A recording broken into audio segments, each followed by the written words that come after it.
जटायु संरक्षण केंद्र के रूप में हम लोगों ने रेड हेडेड जो जटायु था, गिद्ध था, उसका संरक्षण का केंद्र गोरखपुर में बनाया है और सफलतापूर्वक वहां पर वह संचालित है। उत्तर प्रदेश देश के अंदर कार्बन नेट कार्बन के लक्ष्य को प्राप्त करने के लिए जो कार्य प्रारंभ किया है, उसमें हमारी जो इलेक्ट्रिक व्हीकल पॉलिसी है वह बहुत अच्छी बनी है और यह देश के अग्रणी राज्यों में उत्तर प्रदेश की गिनती होती है। इसमें एक इलेक्ट्रिक व्हीकल के मैन्युफैक्चरिंग की यूनिट उत्तर प्रदेश में इसी लखनऊ में हम लगा चुके हैं और प्रदेश के अंदर वर्तमान में हम 7 सिटी में तो पब्लिक ट्रांसपोर्ट के लिए मेट्रो का संचालन कर रहे हैं। देश की पहली रैपिड रेल उत्तर प्रदेश के अंदर संचालित हो रही है और पब्लिक ट्रांसपोर्ट के लिए हम लोगों ने प्रदेश के अंदर 700 से अधिक इलेक्ट्रिक बसेज उपलब्ध करवाई हैं और देश के अंदर सर्वाधिक ई रिक्शा भी उत्तर प्रदेश के पास मौजूद हैं, जहां पर ये चीजें तेजी के साथ आगे बढ़ी हैं। प्रदेश के अंदर नेट जीरो के इस लक्ष्य को प्राप्त करने की दिशा में जो अन्य कार्य प्रारंभ हुए हैं, इनमें अयोध्या जो हमारी पौराणिक सिटी है, इसको हमने सोलर सिटी के रूप में डेवलप करने का काम प्रारंभ किया है। 18 अन्य जो म्युनिसिपल कॉरपोरेशन है, इनको भी सोलर सिटी के रूप में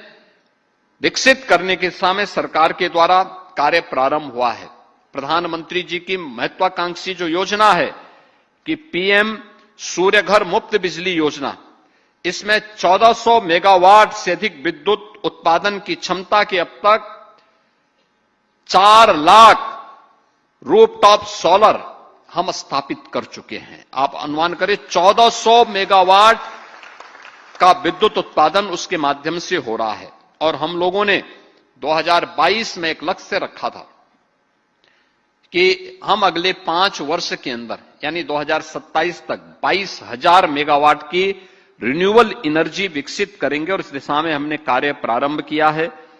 उत्तर प्रदेश ग्रीन हाइड्रोजन नीति 2024 भी, इसके लिए भी हम लोगों ने 2 सेंटर ऑफ एक्सीलेंस के लिए धनराशि की व्यवस्था की है। यह उत्तर प्रदेश के अंदर वन संरक्षण के लिए,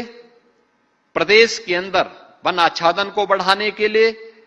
प्रदेश के अंदर नेट जीरो के लक्ष्य को और कार्बन क्रेडिट का लाभ अन्नदाता किसानों को प्राप्त हो, मानव वन्य जीव संघर्ष को रोकने के लिए और मानव वन्य जीव को आपदा की श्रेणी में घोषित करने के लिए किए गए प्रयासों और सरकार के द्वारा दी जाने वाली सहायता का एक क्रम है। आज मैं आप सबसे इस बारे में कहूंगा। अभी जुलाई मास में हमारा फिर से वन महोत्सव का कार्यक्रम होगा और हम सबकी जिम्मेदारी बनती है कि हर व्यक्ति कम से कम एक पेड़